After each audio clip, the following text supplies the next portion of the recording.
In this video, I'm going to show you how you can easily back up iPhone text messages. Be sure to watch the video to the very end so you don't make any mistakes.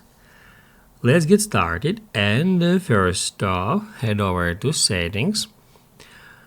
Then tap right here at the very top at your name to get into your Apple ID settings. Then tap at iCloud. And down below here, tap at Show All. That will show you all the apps that are using iCloud. We need to find messages here, and all we have to do is just ensure that this button, this toggle button next to seeing this iPhone turned on.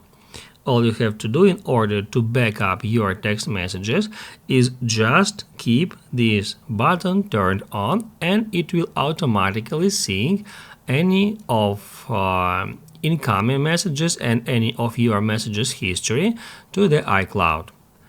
If this video helped you out, don't forget to hit the like button.